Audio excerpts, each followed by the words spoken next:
Welcome to Daily Wisdom, Walking the Path with the Buddha, a podcast shared by David Roylance.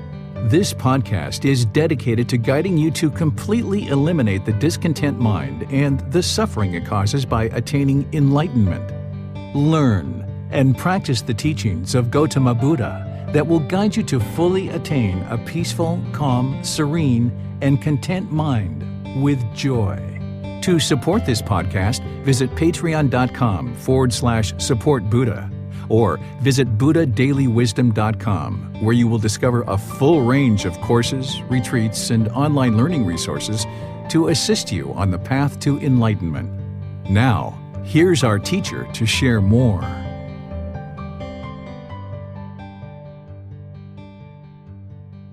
Sawadee Kap. Hello and welcome to Daily Wisdom, Walking the Path with the Buddha.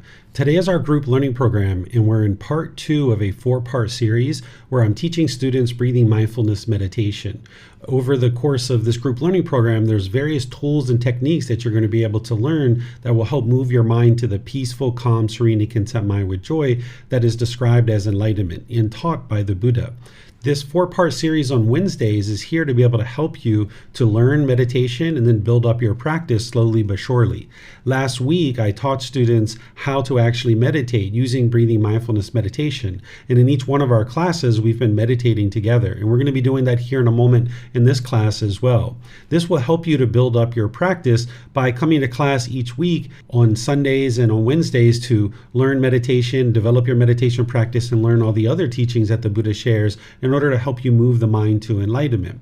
And then as part of today's class, what I'm going to do is just kind of give you a little bit of an introduction, kind of a little bit of background, going a little bit deeper than what I did last week with the teachings. Of course, last week we dove into it really deep, but now we're going to talk specifically about one aspect of meditation. And then I'm going to open up to any and all questions that you guys have. First, we're going to do meditation. Then I'm going to kind of give you guys a little bit of background and kind of targeting one particular area of meditation and kind of talking about that. And then I'll open up to any and all questions. This is a great time on Wednesdays to ask any questions that you have related to the program, related to your reading, related to your meditation practice, anything that you're challenged with in your day-to-day life. I'll be able to help you with all of that. So you'll be able to ask questions whether you're in Facebook, YouTube, or Zoom by putting that into the comment section. Or if you're in Zoom, you can electronically raise your hand and ask any and all questions that you like. And asking questions is part of the path to enlightenment, gaining clarity on the teachings, because you wouldn't be able to just read a book or take a class and be able to get to enlightenment. You're going to need clarification and gaining insight from the teacher about how the teachings work or how you should implement them into your life or any kind of daily struggles or difficulties that you're having. So I'd like to welcome all of you, whether you're joining for the first time or you've been joining regularly, and at the same time invite you to join for meditation. As you guys might remember, I'm going to start off the meditation with some chanting. This will just kind of ease the mind into meditation, and I'm going to be teaching this at later time in our program. And then after the chanting, I'm going to come in with some guidance to be able to guide students in meditation. Then there'll be a period of time where it'll just be quiet. We'll just be meditating together. And then we'll come out of the meditation with some more chanting.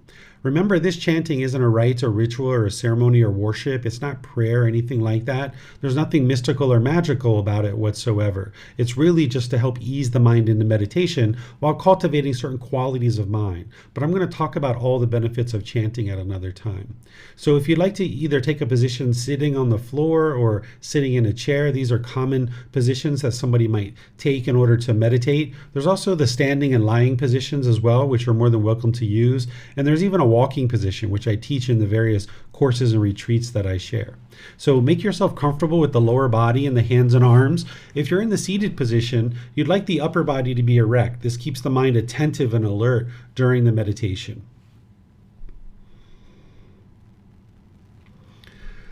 Arahang Samma Sambuddho Mahakeva Bhutang Mahakavanang Apivateyami Savakato Mahakavata Dhammo Dhammang Namasami.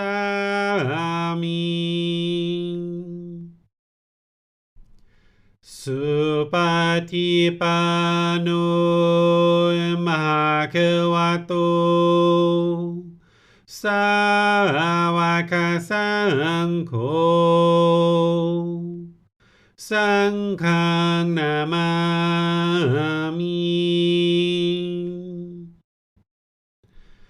Namo Tassa Bhagavato Arahato Samma Sambuddhassa. Namo Tassa Bhagavato Arahato Samma Sambuddhassa. Namo Tassa Bhagavato Arahato Samma Sambuddhassa.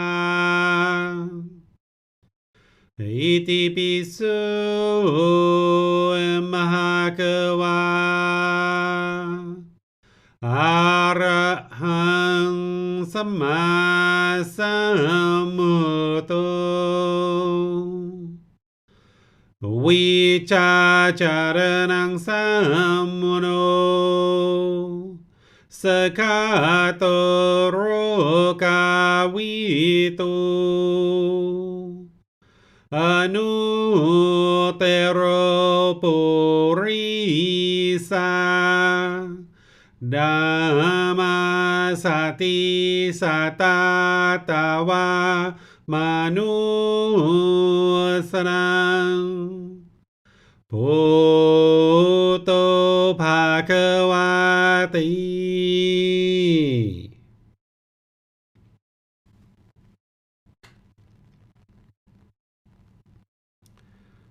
Okay, with the lower body and the hands and arms comfortable, and the upper body erect, just close the eyes and start breathing in through the nose and out through the nose. Here you're just looking to establish the breath, a nice, natural, steady, consistent breath. Not forced or controlled, just a gradual inhale through the nose, experiencing the full breath. And then when you're ready, exhale out through the nose. Breathing in and out.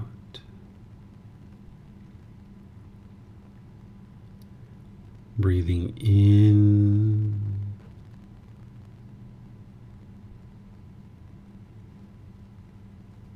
and out.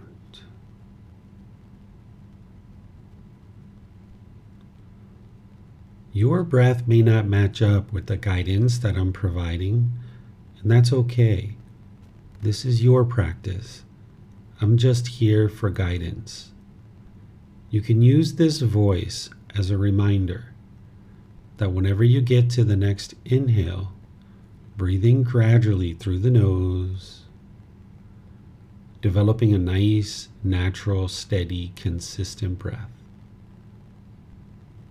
And then, whenever you're ready, exhale out through the nose. Breathing in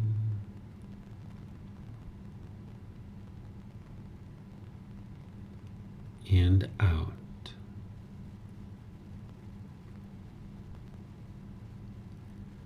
Breathing in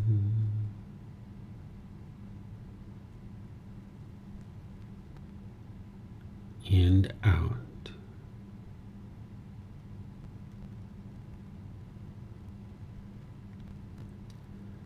With the breath well established, start fixating the mind on the breath.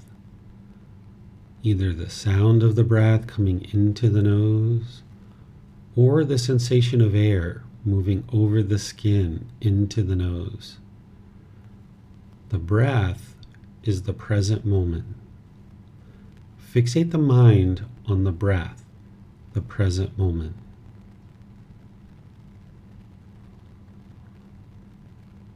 Breathing in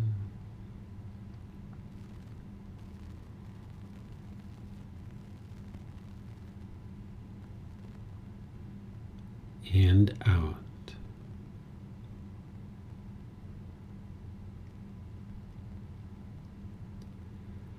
Breathing in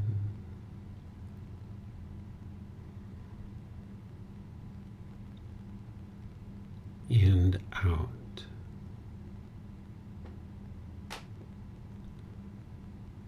With the mind fixated on the breath, whenever you notice that it moves off the breath, cut that off, let it go, and come back to the breath, the present moment. No need to observe the thought, label it, judge it, analyze it, or even try to figure out where it's coming from. Whenever you notice that the mind is moved off the breath, cut that off, let it go, and come back to the breath, the present moment. Breathing in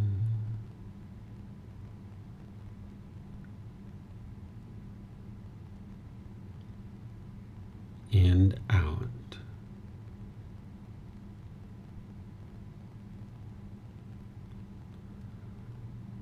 Breathing in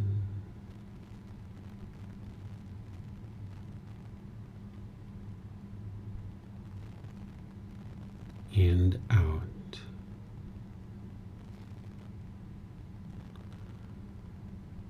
I'm going to be quiet now and let you do this work of focusing on the breath, cutting off and letting go anytime the mind moves off the breath.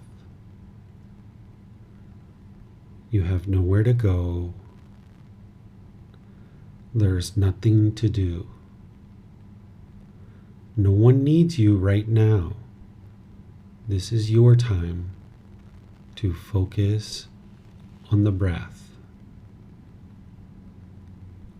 Breathing in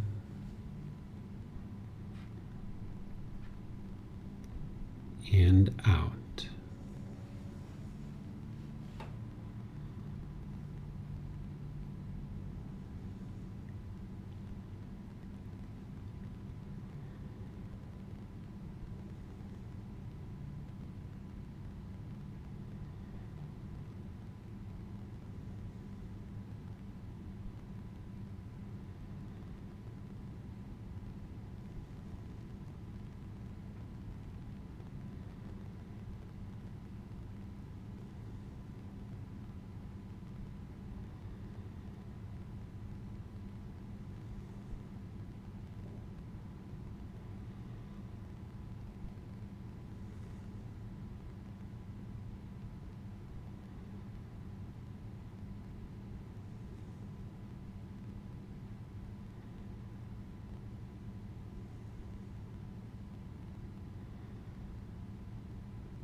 อะระหังสัมมาสัมพุทโธภะคะวา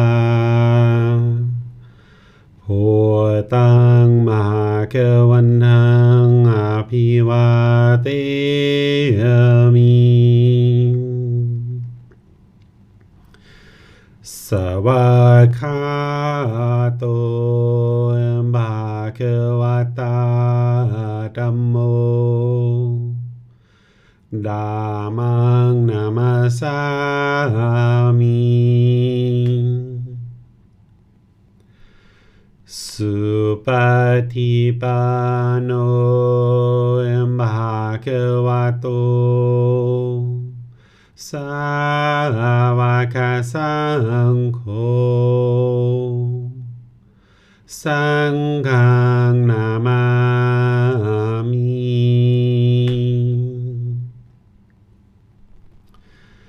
นะโมตัสสะภะคะวะโตอะระหะโตสัมมาสัมพุทธัสสะนะโมตัสสะภะคะวะโตอะระหะโตสัมมาสัมพุทธัสสะนะโมตัสสะภะคะวะโตอะระหะโตสัมมาสัมพุทธัสสะอิติปิโสภะคะวะ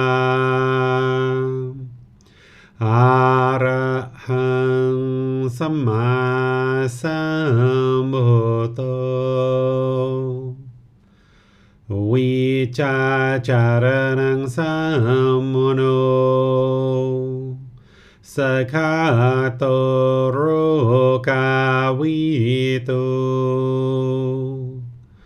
อนุเตโรปุริสาธัมมาสติสัตตาตวามานุสนังพุทโธภะคะวะติ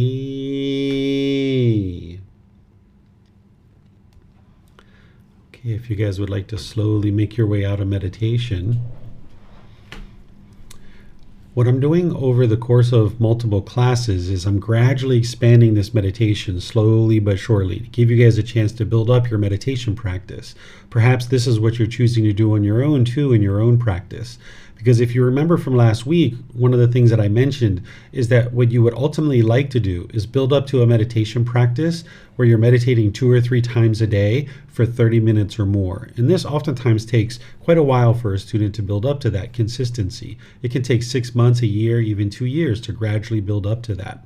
So as you're gradually building up your practice, I'm going to be helping you here in class by gradually expanding the meditation a little by little, each individual meditation on Wednesdays. On Sundays, I need to kind of stick to a certain amount of time because I'm going to be teaching a lot of content on Sundays, but on Wednesdays, I can gradually expand those. In terms of your meditation practice, if what you're noticing this early on in your practice that you're being bombarded with thoughts, this is completely normal. Or you might have noticed that you had a thought and you indulged in that thought for a period of time, and then as you followed it, you kind of realized like, oh yeah, that's right, I'm meditating, and then you decided to bring your mind back to the breath after maybe kind of indulging in that thought for 2, 3, 4 minutes. This is very common when you're first starting out, to either get bombarded with thoughts or to indulge in a thought and not realize that you needed to cut that off and let it go until you're down the road. If this is happening, you're not bad at meditation, you haven't done anything wrong. It's unwise to judge yourself or judge the meditation as good or bad. Every meditation is actually a beneficial meditation, but this is very common when somebody's first getting started in their meditation practice. It's important to remember that the goal of this meditation isn't to eliminate your thoughts. Sometimes people think that's the case based on the guidance. Your goal isn't to eliminate your thoughts. As long as you're alive, you're going to have thoughts. The difference is that in the unenlightened state, you can have that bombardment of thoughts, or you can indulge in a thought for a period of time before you realize you need to bring it back. But the difference is that as you're making your way to enlightenment and the mind's actually enlightened, you'll ultimately get to a point where you can notice that there has been a thought sooner and sooner, and you can more and more easily cut it off and let it go. You're going to have these periods between your thoughts where there's this peacefulness and stillness. Some of you might be experiencing that now. You might be getting a little glimpse for like 2 or 3 seconds of this stillness or something that's in between the thoughts. Well, by the time you get to enlightenment, you'll have elongated periods of time like this where the mind is just still and quieted, and you'll be able to rest comfortably and at ease because there'll be peacefulness and calmness, and there'll also be joy in the mind showing up more and more. But as you get going with meditation for many months and maybe even years, you might experience a bombardment of thoughts or indulging in a thought. But more and more, you would like to readily notice that there is a thought and then cut it off and let it go. And this is what you're doing in meditation. We're training in meditation to cut off any and all thoughts that are coming up because you're trying to train the mind to let go. You're trying to train the mind to develop mindfulness or awareness of mind so you can be aware that there is a thought. You're training your mind to have concentration or focus or singleness of mind by focusing on the breath. And then you're training your mind to easily let go, let go, let go. So if 20, 30, 50 times during your meditation, you needed to let go, let go, let go, let go, let go. This is very healthy for the mind because with that craving, desire, attachment, because the mind is craving permanence, the mind's not going to want to let go. So you're training the mind in meditation to let go, let go, let go, let go. So in meditation, you're training your mind to cut off any and all thoughts that are coming up. And you're also building that mindfulness and awareness of mind or that concentration as well. But then in daily life, what you would like to do is only cut off your unwholesome thoughts. You're going to learn more and more the Eightfold Path and the 5 precepts and all the other teachings of the Buddha to be able to discern or know with wisdom what is wholesome and what is unwholesome and what needs to be cut off. For right now, understand that any time there's a discontent feeling like anger, sadness, frustration, irritation, annoyance, guilt, shame, fear, stress, anxiety, loneliness, boredom, shyness, resentment, jealousy, even the slightest displeasure, work on cutting that off and cutting that off. And it takes time for the mind to be able to do that. You're not going to be able to do that easily because you haven't accumulated enough benefits in your meditation yet. So you can try to cut it off in daily life internally. The more you accumulate the benefits of meditation over multiple months, you'll be able to more readily cut those off and let them go. But you can also redirect the mind. So for example, say you're sitting in front of the TV and the news comes on and you notice this frustration and agitation building up, or even just starting to kind of peak or come to just notice it just a little bit in your mind with mindfulness. Well, rather than just sit there and dwell in that, it's wise to try to cut that off and let it go internally. But if you can't, just get up and leave. Turn off the TV and get up and leave. Redirect the mind. That's training the mind to cut it off and let it go. Go for a walk, go for a bike ride, go do something else. Don't allow the mind to sit there and dwell in that discontentedness, in that conditioned feeling. You're going to learn about the Eightfold Path and about how the Buddha describes this as you learn over each Sunday. I'm going to teach it to you. It's part of the Eightfold Path, but I'm kind of giving you a little bit of a shorthand here and showing you how it really connects to the meditation. That in meditation, you're training in one way, to cut off anything and everything that comes up, because you're just trying to train the mind to be able to easily let go and build that mindfulness and concentration. But in daily life, you're only cutting off the unwholesome thoughts. So if you have a feeling that is a conditioned feeling, you would like to cut that off and let it go. Or say you want to punch your coworker in the face, or you want to yell at your kids, or you want to, yell at your husband or your wife, or, you want to call up your mom and give her a piece of your mind, or your brother or your sister. Cut that off, let it go. It's only going to produce unwholesome results for you. So you would like to cut off just the unwholesome and unwise things. And you're going to learn more and more about what is unwholesome and what is unwise. And this aspect is very much like a professional athlete. If you know any professional athletes or you've been around this, they have a certain sport, but then they train in the gym completely different than what their sport is. So say I was a professional pole vaulter. I might go into the gym and do weight training, cardiovascular training, agility training, which looks very different than what I'm doing in my sport as pole vaulting. So I train and exercise the body in the gym in one way, but then I use the body in doing the actual sport and executing the sport in a completely different way. And the same thing is true when you're training the mind. Meditation is like exercising the mind, that you're making it stronger and stronger, getting it more disciplined and more controlled. So you're training it in one way, but then in daily life, you're executing in a different way.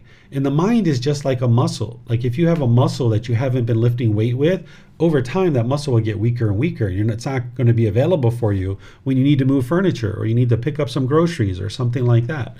And the mind is the same way, that if you're not exercising your mind, you're not purifying your mind, you're not going to have discipline and control of your mind in daily life. And this is why right now, even as you're starting to learn these teachings and starting to maybe understand them a little bit, you're not going to be able to execute them perfectly. You're not going to be able to practice them perfectly because your mind hasn't been exercised enough. It hasn't built up enough of the wholesome qualities that in daily life, when you see your husband or wife or children or mom or dad or brother, sisters, boss, coworkers do something that you disagree with, yeah, you're probably going to get angry and frustrated and irritated. You can't control your mind right now because you haven't accumulated enough benefits to be able to now practice the teachings exactly the way they need to be in daily life. So that's what you're gradually building up to by building up your meditation practice and building up your wisdom. You're gradually building up to the point where you can practice in day-to-day life and you don't get angry, you don't get frustrated. But that's going to take quite a while for you to build up to that. So you're gradually building this practice up, exercising the mind little by little by little, getting more discipline and more control. So what I'm going to do for the rest of today's class is just open up to any and all questions that you guys have. You can ask questions in Facebook, YouTube, or Zoom by putting those into the comment section. Or in Zoom, you can electronically raise your hand and ask any and all questions that you like. Essentially, a teacher is here to provide you guidance like a tour guide, but it's up for the students to decide that they need clarification on any particular aspect of their practice. So if you're having certain challenges in meditation, you can ask those kinds of questions. If you're having challenges from the reading that you're doing or some of the classes that you've been in, and you're having challenges understanding something and you would like to get some clarity and gain some clarity, or say you're having a certain struggle or you're having a certain difficulty in life and you'd like to know how to apply a certain teaching of the Buddha. Or maybe there's something that I talked about in previous classes and you've had some time to reflect on that and think about it, and you'd like to kind of share something that you've been thinking about and see how that fits in with the teachings. Or maybe you would like to just kind of gain some clarity on some things that you've been thinking about since I already have introduced you to a few of the teachings so far. So any and all questions that you would like to ask, I'm open to sharing the answers with you. I'm making myself available to any of you guys who would like to ask questions. So I see Miriam has a question in Zoom. If you'd like to unmute yourself, Miriam, you're welcome to do that. We'll be able to hear you. Hello, good evening. It's morning here, but I have a question about, I don't know what to do. I'm going to France to visit my family in a couple of weeks, and I wanted really to visit my sister-in-law, which with I have a very good connection, and we both helped my brother to die like 12 years ago, and it really took us like very close. We're like amazing. But for the past few years, every time I suggest, I'm going to come and I'm going to go to visit you, and it's kind of a drive from my parents. So I want to plan something. I cannot just show up. It's like 6 hours drive. And every time she had an excuse. And when I say excuse, it was correct. I mean, she had like big issues with the aging parents, big health issues. There was always something. But I found that this year, everything was more like settled. But she still refused. She said she wasn't ready. She was not in the mood. She's still too stressed. There are so many things happening with her mom and everything. So I kind of took it bad, and I said, look, man, it will never happen, because every time there's something that makes you, not wanting to see me, and I don't understand, because in writing, it's fine. I mean, we connect, through Facebook, and we do FaceTime sometimes, but it's very different. And I feel like it? You don't want me to come to your place to see you for real, right? So she explained to me that she feel like so overwhelmed, and still, she hasn't breathed completely for my brother. So I'd like to help her with this too. I mean, like, bring something else. But she refused. So I pushed it a little bit, and we left it as, yeah, okay, well, we'll see next time.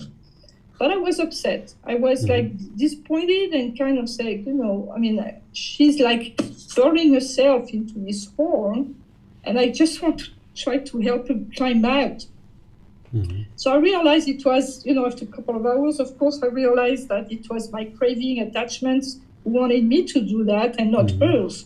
And actually, I'm glad that she explained to me, especially while texting. So I have it in writing, and I read it a couple of times after that. So it was very clear that she didn't say, no, I don't want to see you, but it wasn't her time.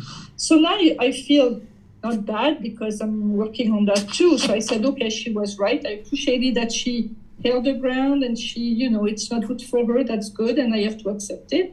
So now I'm wondering whether I should write her like a little note saying, I understand, and I'm not mad at you. I never told her I was mad at her. I was like, yeah, okay. But this time I insisted more than I used to. And I don't want her to take it the wrong way. And so is it a good idea to kind of go back to the story like a week later and say, oh, by the way, I thought about this, and I understand what you mean, and I'm fine with it? Or should I just let it go? You should actually do both of those things because because I think I let it go already. I think I let it go. I'm not mad at it. After I understood it was my thing, because I promised it to my brother, and and she's not doing it, but she has also her own reasons. I understand that. I mean, it's life. So, but I was just wondering if, like, poking back was a good idea. Yeah. So what's transpired is you have a craving in your mind, which you identify, which is great. I know you've been studying with me for a while, so you're starting to be able to identify those cravings, desires, attachments, those longing, yearning. You're wanting your sister, right? Sister-in-law, wanting your sister-in-law to do a certain thing, or do something based on what you want. So when sister-in-law says no, it's not the right time, she's probably grieving, and seeing you is probably make her grieving come up, and she's not willing to confront that. So she's probably pushing the situation away, thinking that that's going to solve her problem, but it's not. And you're having a craving to see her because you're wanting to help her and help her get out of this grief and misery. So when your craving is arising, you're going to be making unwise decisions about your moral conduct and the way that you conduct yourself. And that's where your speech, your intentions, your speech, and your actions became unskillful and unwise. And now you've produced what we refer to as unwholesome karma, or unwholesome results, based on your decisions being based in craving. I know you weren't necessarily angry, but the frustration, the agitation, and then that's that ignorance or unknowing of true reality that you learned about with the 3 poisons or the 3 unwholesome roots.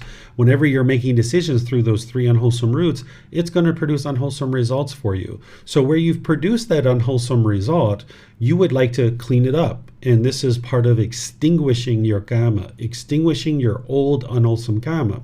So you can extinguish it, one, by, yes, identifying your craving, because that's getting right to the source of it. And you'd like to eliminate that from the mind. And anything that you've done unskillful, you would like to apologize. And in your apology, I don't suggest that you promise things will never happen again, because you don't know whether that's the case or not, because right now you don't have full control over your mind. But you can definitely apologize, which will help clean up your karma, and let them know that you realize that what you did was unwise, and that you're working on this, and that you apologize.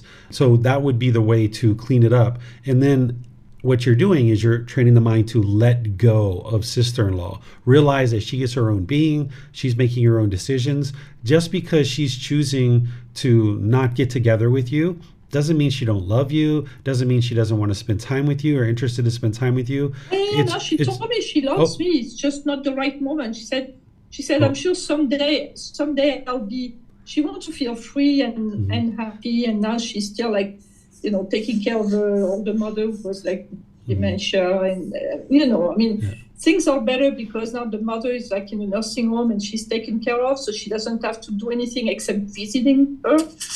But it's still like a lot of stress for her. What's happening with the mom and everything. So I understand that I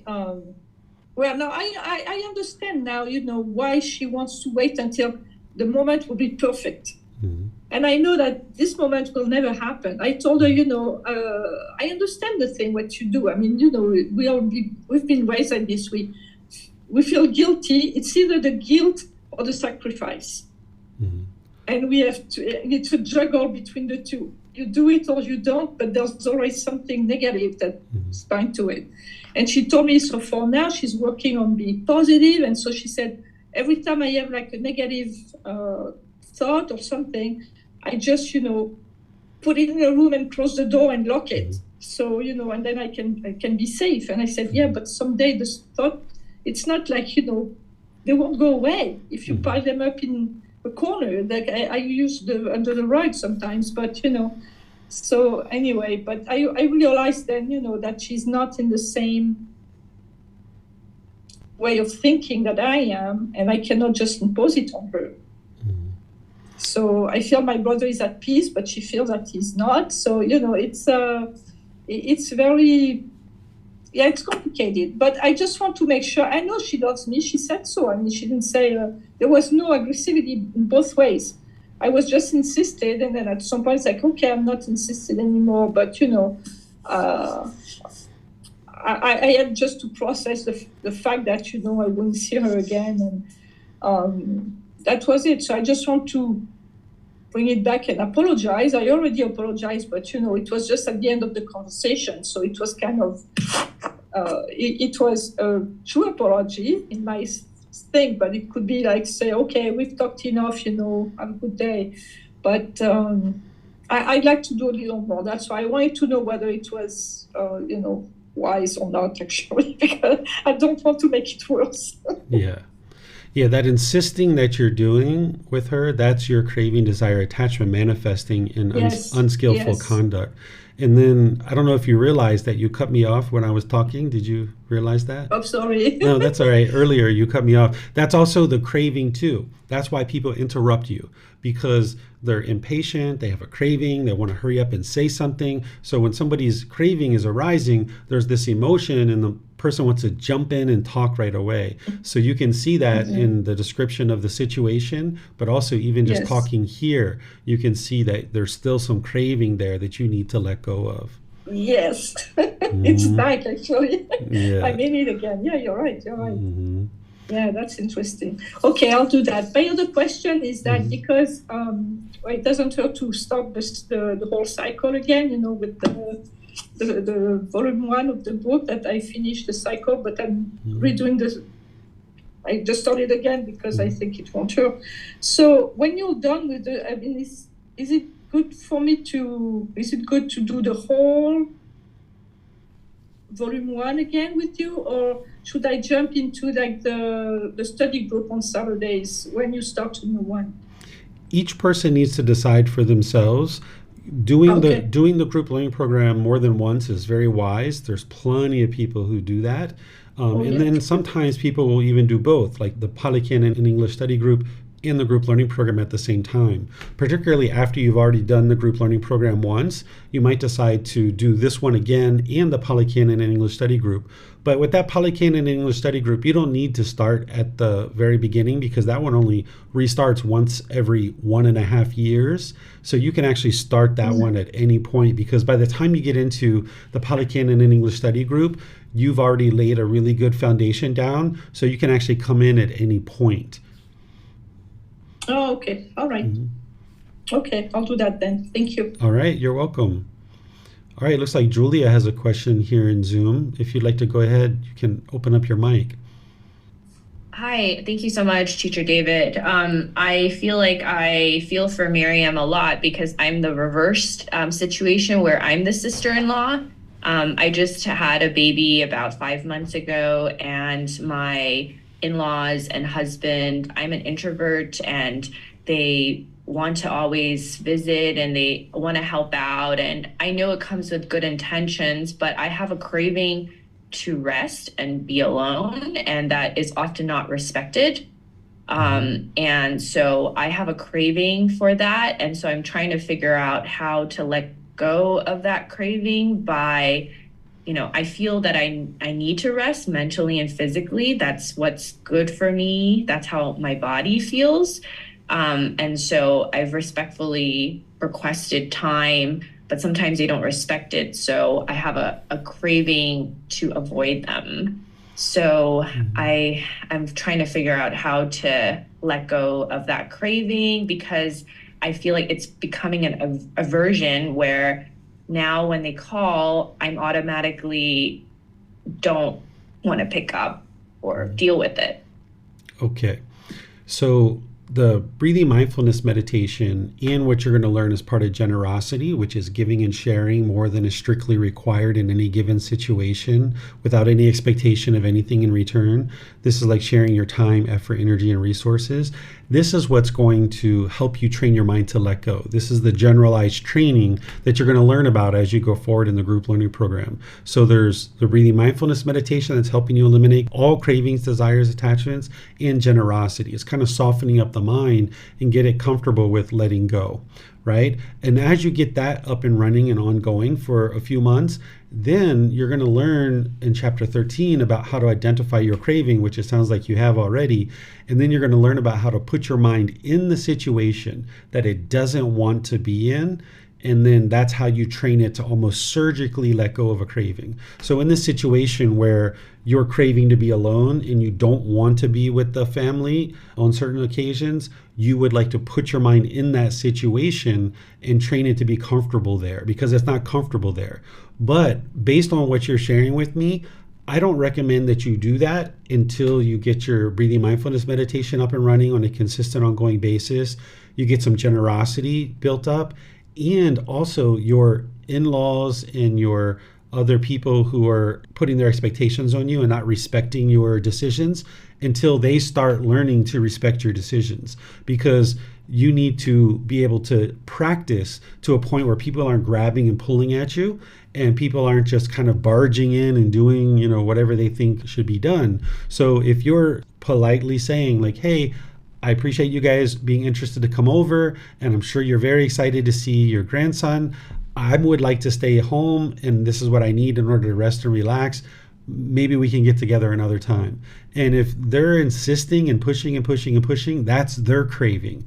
They don't understand that because they're not learning and practicing these teachings. But it's not going to be wise for you to satisfy their cravings, because then they're just going to be craving more and more and more. And probably what it is, I don't know, but they probably are very excited to see their grandson, right? They have that craving, the desire. So like maybe if your partner would like to take the grandson to go see them, that can actually satisfy some of their cravings, but at least you get your alone time, because there's certain needs that we have. But then the challenge is that there's certain wants, right? So what you might be talking about here is you're saying your mind wants to be alone perhaps, but you're also using this word need, because you do need some rest. You do need some alone time. And more as you develop your meditation practice and you develop your mindfulness, you'll be able to see the difference between a need and a want. Because when there's a want, when there's a longing and a yearning, you'll be able to observe that with your mindfulness. The mind almost feels like it's pulling towards something. And you will be discontent in a situation where you don't get your wants fulfilled. Or you get your wants fulfilled and you'll get excited. So if you get your wants fulfilled, you'll get excited, those conditioned pleasant feelings. If you don't get your wants fulfilled, you'll get angry or sad or frustrated. That's how you'll know it's a want, because you'll be able to start seeing it with the mind and you'll be able to see the results. If it's truly a need, then you can be content whether you experience that particular thing or not. Your mind can maintain its contentedness, whether you get that thing or not. So that's how you'll be able to learn more and more about what a craving, desire, attachment is, and whether this particular thing is truly a craving, desire, attachment. But in a situation where you've got people tugging and pulling at you, the last thing you're interested in doing is giving into that, because they're just going to keep doing that. And you can't change them. You can't teach them. All you can do is make wise decisions for yourself and doing things like not answering the phone call can be really wise. Maybe even, when they call and they do talk to you and they say, hey, we really like to come over, you can say, hey, I understand you like to come over this Friday, but how about next Friday, right? You can kind of postpone it a week or so. So that way you can prepare, and then that way their mind can choose to let go a little bit. So you're going to need to kind of skillfully do this kind of thing until their mind lets go, and understanding that an attachment to a grandson is very strong. And if they're not training their mind, it's going to be very hard for them to let it go because they don't understand it. But there's ways for you to skillfully practice to help them to let it go if that's what their mind chooses to do. So you can do these kinds of things if you like. Okay, I see some more questions here coming in. I think it's Bettina. I am seeing colors during meditation, purple and golden pattern. Also, bushes with big green leaves and mountains, like optical illusions. How can I deal with it? Okay, what you're experiencing is actually not a problem at all. This is actually an indication that things are going really well in your meditation. I talked about this a little bit last week. You might not have been in class when I was talking about it, or you might just not have remembered that I talked about this visual stimulation that the mind can experience. That when you're training the mind and you're purifying the mind, it has an effect on the brain. The brain and the mind are two different things.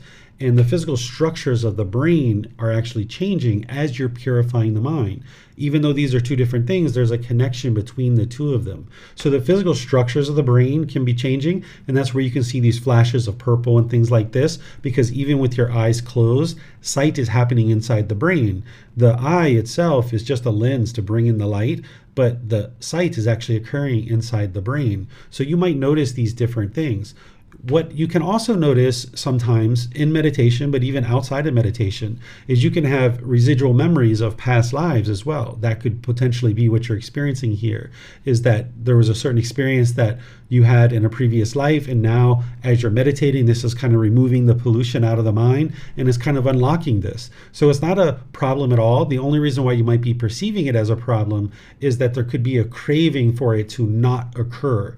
And just understand that this will occur. It's normal. You haven't done anything wrong. It's actually an indication that things are headed in a positive direction. If you're not experiencing these things, it doesn't mean that you're doing anything wrong, but just the fact that these things are occurring, it actually shows that things are shifting and moving and changing inside the mind and inside the brain, and this is actually really helpful. So you might go through a period of time like this. It could be 3 months, 6 months, a year, where you have these different things occurring like this, but then eventually you'll kind of get over the hump, and you'll see that those things will dissipate, that they won't be there. But if you have a craving for them to dissipate or not to be there, then you'll be frustrated or agitated, or you might perceive it as a problem. Just understand it's normal. It's going to happen for a while. It's not permanent. And as it happens, just keep cutting that off and bringing your mind back to the breath. Bring your mind back to the breath. Bring your mind back to the breath whenever those things are occurring. Okay, so good question there. All of your guys' questions are really great. Looks like Julia has another question here too. Does it help to meditate in the same place or time every day, or does it not matter? Is it okay to use the sensation of the body rising or falling instead of breathing through the nose? So it's not possible to meditate in exactly the same place and exactly the same time every single time.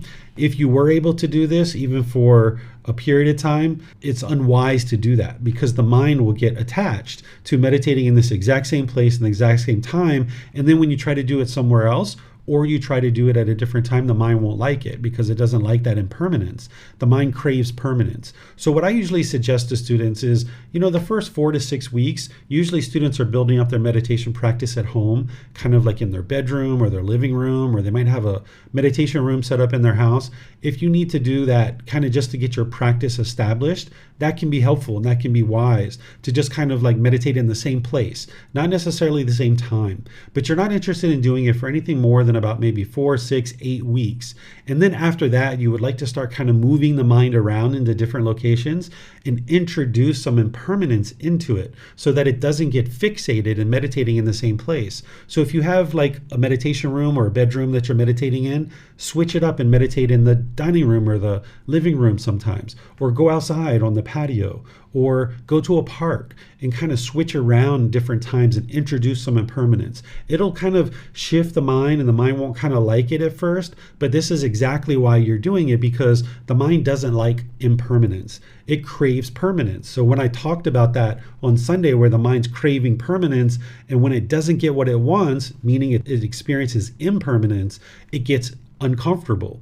So what you're looking to do is, once you get established with something like a meditation practice, is introduce some impermanence, like different lighting, different sounds, different locations. So if you normally meditate at home and it's quite quiet, by moving to a park, for example, there's going to be birds chirping, there's going to be kids playing, maybe there's going to be people riding bikes.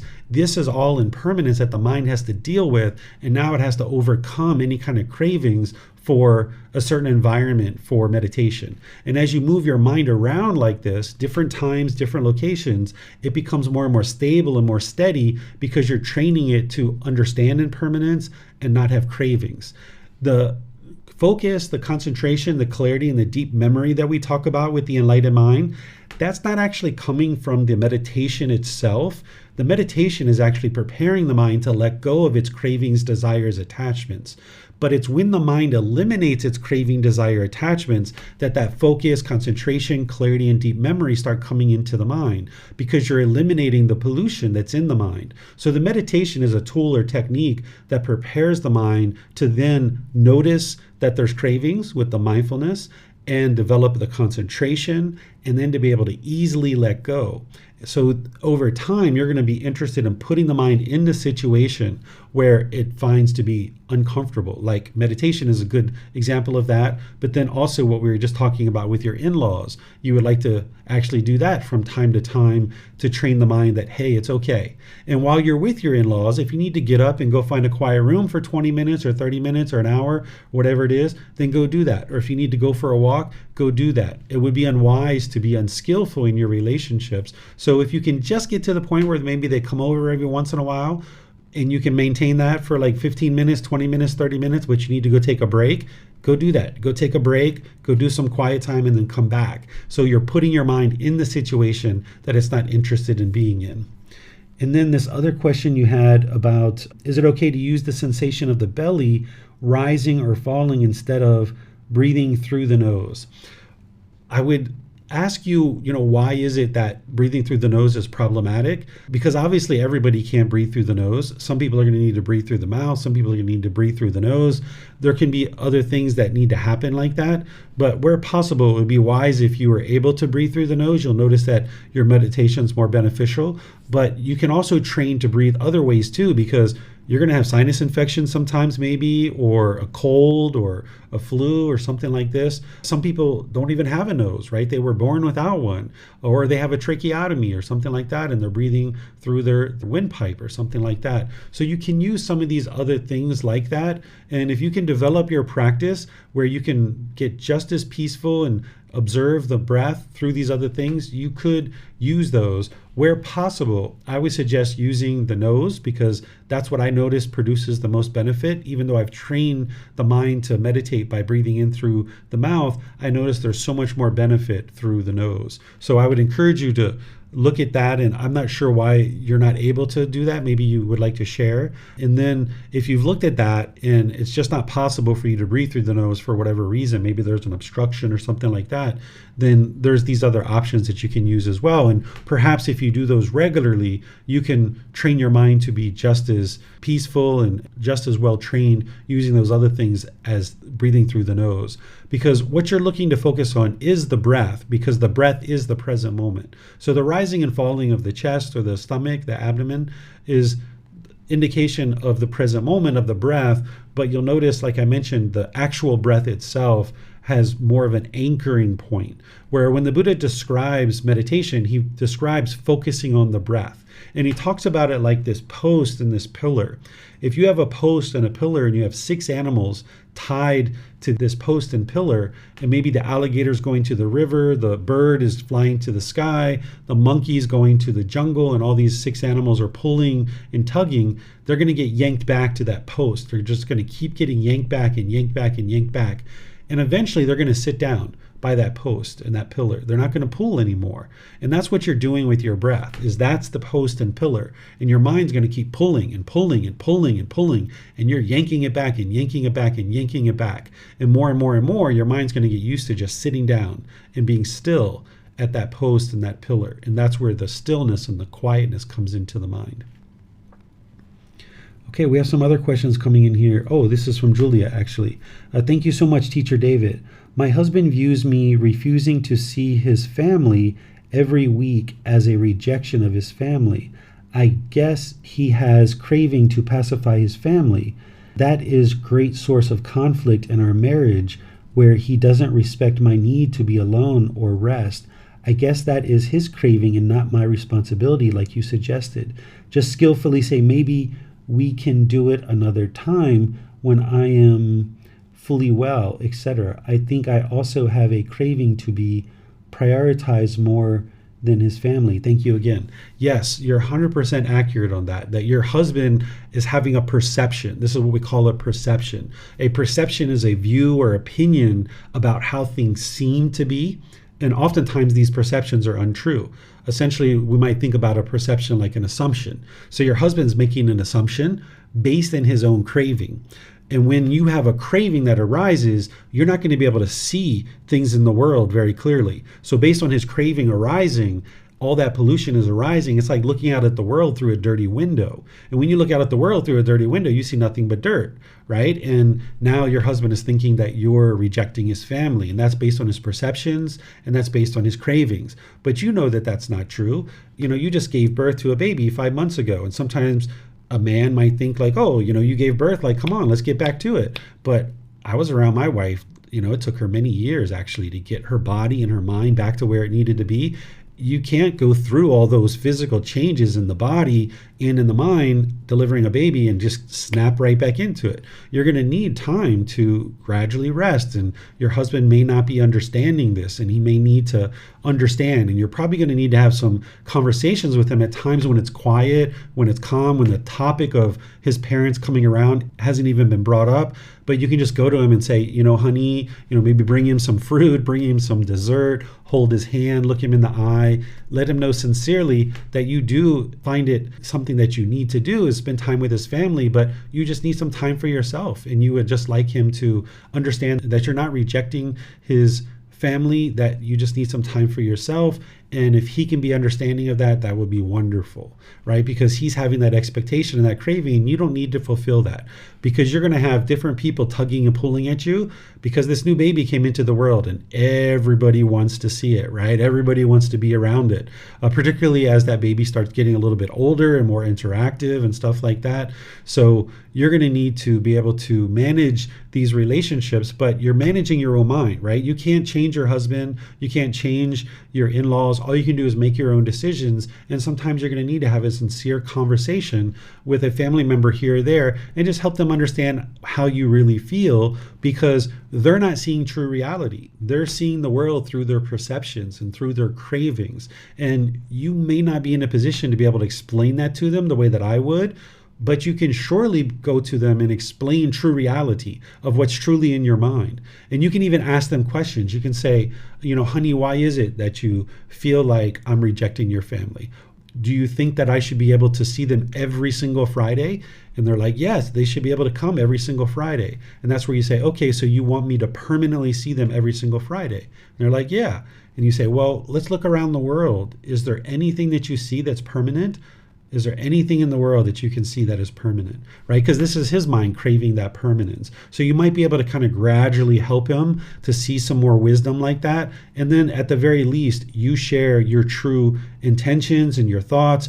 And he may not fully understand it after one conversation, but at least you share that with him. And he has the opportunity to understand the wisdom. And you'd like to do this at a time when everything's quite calm and there isn't anything else going on, because when it's time for mom and dad to come over and emotions are high and cravings are high, that's not the right time to explain something, because you can't get the wisdom, you can't get the understanding into your mind or into your husband's mind. So you'd like to do it when that conversation is long gone, the anger isn't there, the frustration isn't there, You'll learn about this Sunday when I talk about the moral conduct. You'll learn about the wise time to speak and interact with other people.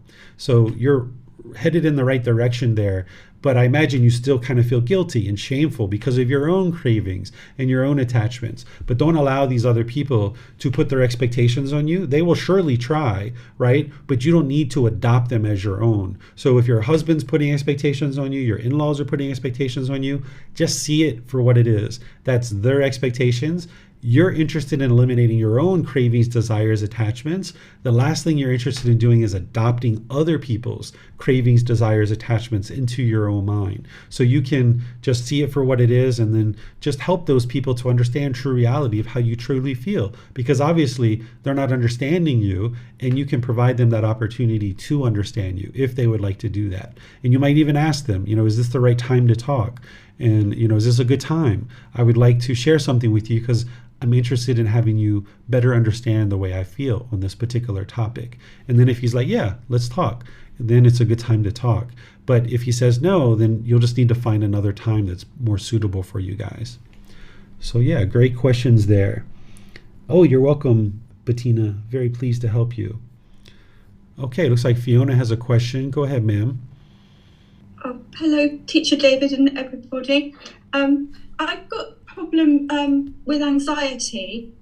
For example, recently I had an appointment and the other person was running late, and in the time that I was waiting after the time that we were meant to meet, I suddenly felt anxiety and also bodily sensations, and I wanted to cut it off, but I couldn't.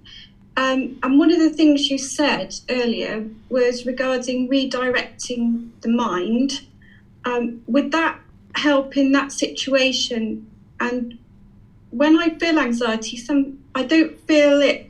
It suddenly feel like I've got it, and the bodily sensations are very uncomfortable as well. And it does arise and fade, so I know it's not going to last forever, but it's just not very nice at the time. What would you advise? Yes, this is actually excellent, Fiona, that you have enough mindfulness to see this. We're going to be talking about this in 2 Sundays from now when we talk about the mental discipline section, that before the mind experiences any discontent feeling, and now here we're talking about anxiety, there's something that's happening before that, and it's the bodily sensations associated with the discontentedness that's arising. So when you have a craving in your mind and you experience certain contact through the 6 sense bases, the eyes, ears, nose, tongue, the body, and the mind itself, when you experience this contact, if you have a craving in your mind, there's going to be bodily sensations first. Then there's going to be the feeling that comes into the mind. Then it's going to affect the condition of your mind for a few minutes, a few hours, a few days. If you've ever been angry or agitated for a week or two, this is the reason why. And then it forms a conditioned object, like a mental object, a deeply rooted container in the mind. This is what we're going to talk about in about a week and a half from now. So what you would like to do is to be able to cut it off and let it go as soon in this process as possible. These are called the 4 foundations of mindfulness. If you can cut it off as a bodily sensation, wonderful. But this early in practice, you're probably not going to be able to, right? As you just said. But at least that you're noticing it as a bodily sensation, that's really positive. That's really wonderful that you can do that. If you can cut it off as a feeling, because if you miss it as a bodily sensation, it's going to become a feeling. If you can cut it off there, again, wonderful, great. But ultimately, you would like to back it all the way up. But that's going to take you many months and maybe even years to be able to do that in every single situation.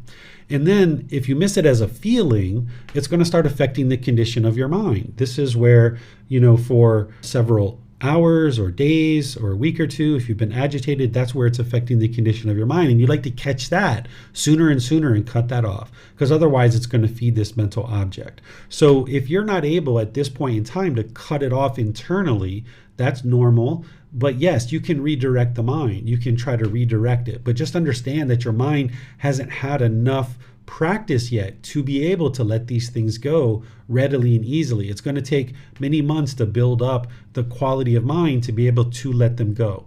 The deeper held attachments, the deeper cravings, those will be harder to let go of. There'll be stronger emotions and they'll be harder to let go of. The simple ones, like maybe you really want to get a chocolate bar and you go into the 7-Eleven and it's not there and you get agitated. You can let that go within a few seconds or a minute or two, right? Because it's just a chocolate bar. But if your mom ended up in the hospital with a tragic accident, that's going to shake your mind up for a lot longer. So there's a whole spectrum to these cravings where you have these really lighter ones that kind of fluff off really easily, and then you have these deeper held ones. It's kind of like an onion. If you have this onion, the outer layers peel off really easily, but then as you get deeper and deeper into the onion, it gets harder and harder to peel it back.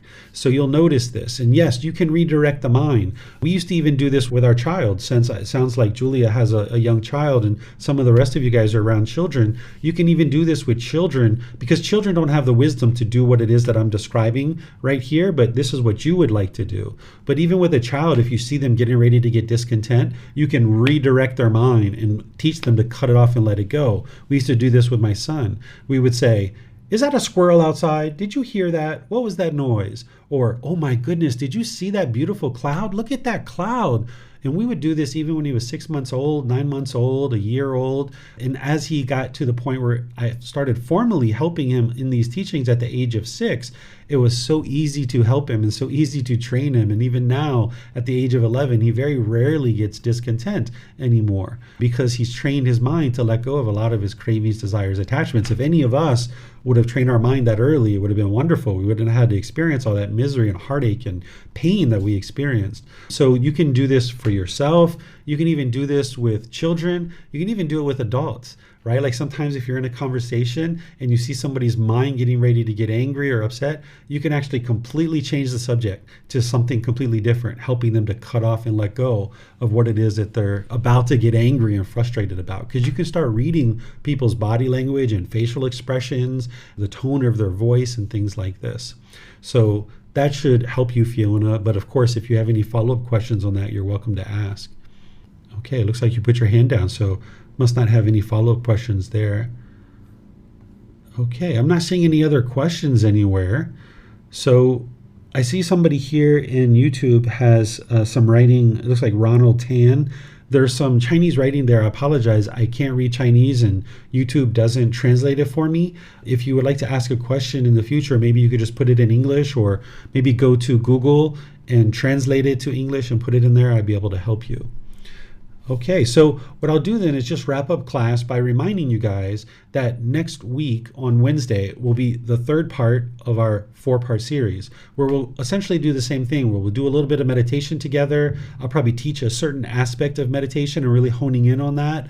And then I will open up to any and all questions that you have. Wednesdays is a great day to ask any and all questions. And if you think of a question during the week, you can put that into the Facebook group. You can send it to me in a private message. You can schedule personal guidance through our website to be able to meet with me in Zoom one-on-one. And then, of course, you can always ask questions during classes as well.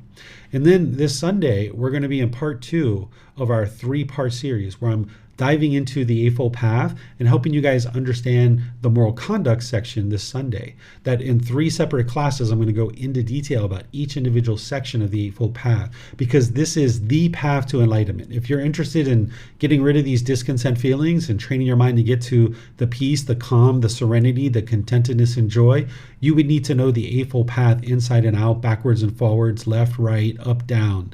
And what you would like to be doing is gradually building up where you're coming to classes or listening to the recordings regularly, that you're doing a bit of meditation, building up to 2 or 3 sessions for 30 minutes or more, and you're doing a little bit of reading from volume 1, like 10 minutes, 15 minutes, 20 minutes a day. Just those 3 things, and slowly but surely integrating the teachings into your daily life. And this is where you'll gradually see the improvements. And you're going to have situations where you know what you should be doing, which like Fiona was talking about, like cutting it off and letting it go, but the mind just won't do it. And that's because the mind's just not trained enough. It's not disciplined and you don't have enough control. So sometimes you can just laugh at yourself. Sometimes I used to take myself so seriously. You would get angry because you're angry, right? So you can just laugh at yourself sometimes and just keep it very light. Okay, so perhaps I'll see you guys in one of these future classes, either Sunday or Wednesday. And just so you know, also on Saturday, I'm going to be teaching a 3-hour introduction to the teachings of the Buddha, and that's going to be live streamed, and there's going to be Zoom for that. And then there's also going to be a course coming up this week, Monday through Friday, which is the Foundation and the Path to Enlightenment. And this is a 5-day course where I'm deeply getting into the teachings of the Buddha over a 5-day period. Essentially, that 5 days is the first 2 months of the group learning program. So if you're attending the group learning program, maybe that's enough for you right now. But if you'd like to learn some extra things and really kind of get into the heart of it, you'll see every single month, the first week of the month, I'm going to be teaching this Foundation and the Path to Enlightenment course. And there's other courses and retreats too that you're going to see from time to time. And you can attend those the same way, either YouTube, Facebook, or you can come into Zoom. And they're also recorded because depending on your time zone, you might not be able to attend live through the entire course, but you can potentially watch the recording. So all of these things are available to you. So again, thank you all for your dedication and diligence to learning and practicing the teachings of the Buddha. Perhaps we'll see you guys in one of these future classes. Have a very lovely and wonderful rest of your day. Sawadee Kap. Thank you for listening to this podcast. To provide support for this podcast, visit patreon.com/support Buddha. To access more teachings, visit buddhadailywisdom.com.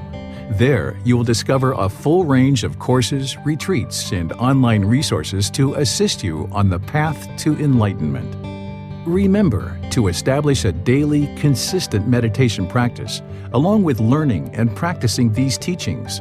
A well-developed meditation practice is the foundation in which to train the mind to attain enlightenment.